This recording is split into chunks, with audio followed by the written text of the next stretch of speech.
আসসালামু আলাইকুম প্রিয় দর্শক, আশা করি আল্লাহর রহমতে সবাই সহি সালামতে ভালো আছেন। আমি আজকে বানাবো স্পাইসি চিকেন কারি।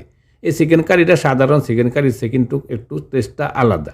আশা করি রেসিপিটা আপনাদের পছন্দ হবে। তাহলে চলুন রেসিপিটা শুরু করি। এখানে একটা সস প্যানে আমি দিয়ে দিলাম কিছুটা তেল, আর আমি এখানে অলিভ অয়েল দিয়ে দিয়েছি। আপনারা যে কোনো তেল দিয়ে রান্নাটা করে নিতে পারেন, সরিষার তেল অথবা সয়াবিন তেল। আমার কাছে অলিভ অয়েল ছিল, তাই অলিভ অয়েলটা দিয়ে দিলাম। তেল গরম হওয়ার পরে দিয়ে দিব আদা চা চামচ আস্ত জিরা, তারপরে দিয়ে দিলাম এখানে 2টা তেজপাতা, 2 টুকরো দারুচিনি, 5টা ছোট এলাচ, আর 6-7টা হবে লবঙ্গ, আর 6-7টা আস্ত গোলমরিচ, আর 3টা দিলাম শুকনো মরিচ। এবার মশলাগুলো দিয়ে আমি চুলার হিটটা মিডিয়ামে রেখে প্রায় 15-20 সেকেন্ড একটু ফ্রাই করে নিব, যাতে করে আস্ত মশলা গ্রানটা একটু কড়া হয়ে আসে।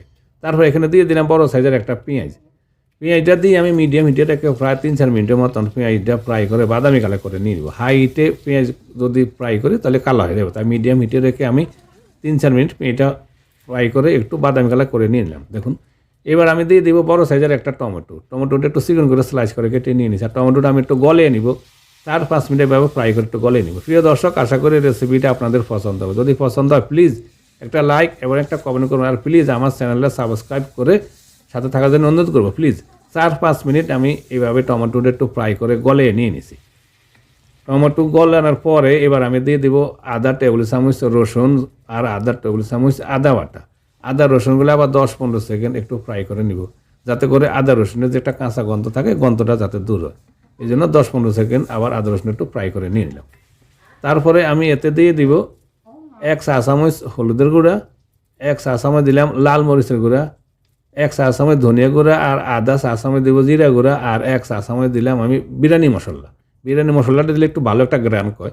তারপরে আবার 20-25 সেকেন্ড এইভাবে একটু আমি কষিয়ে নিলাম পানি দেওয়া এছাড়া। তারপর আমি পানি অ্যাড করব।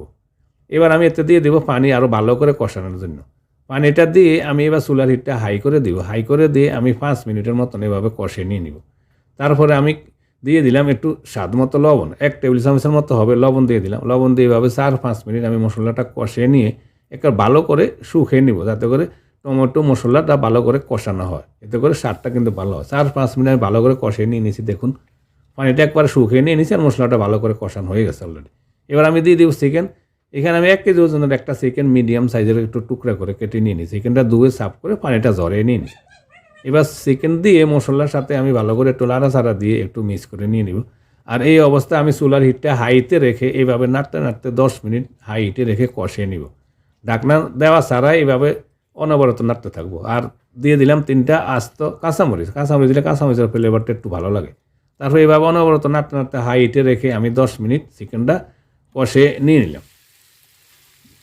10 মিনিট আমার কষানো হয়ে গেছে। এবার আমি এতে অ্যাড করব কিছুটা পানি, আর এই পর্যায়ে আমি এখানে গরম পানি দিব। আমি বেশি পানি দিব না, প্রায় 2 কাপের মতন আমি পানি দিয়ে দিলাম, যেহেতু আমি মাখা মাখা ঝোলটা রাখবো। আর পানি দিয়ে এবার আমি চুলার হিটটা হাই থেকে মিডিয়াম করে দেব। মিডিয়াম হিটে রেখে আমি প্রায় 20-25 মিনিট ঢাকনা লাগে 20-25 মিনিট আমি মিডিয়াম হিটে রেখে চিকেনটা রান্না করে নিয়ে নিলাম। চলে আসলাম প্রায় 25 মিনিট পর। এর মাঝে অফ ক্যামেরা আমি আরও 2-3 বার নাড়া দিয়ে দিয়েছি। এবার আবার একটু নাড়া দিয়ে দেখি আমার চিকেনটা অলরেডি কিন্তু কুক হয়ে গেছে, সিদ্ধ হয়ে গেছে, যেহেতু আমি আগেও একবার কষিয়ে নিয়েছি। তারপরে আমি দিয়ে দিলাম 3 টেবিল চামচের মতো হবে টক দই। তার টক দই দিয়ে আবার একটু নাড়াচাড়া দিয়ে একটু চিকেনের সাথে একটু মিক্স করে নিয়ে নিব। টক দই দেওয়ার পরে আমি এবার ঢাকনা লাগিয়ে চুলার হিটটা মিডিয়াম রেখে আরও 10-12 মিনিট এভাবে আমি আবার একটু গুঁড়া করে নিব, যাতে করে টক দইটা একটু চিকেনের সাথে ভালো করে মিক্স হয়।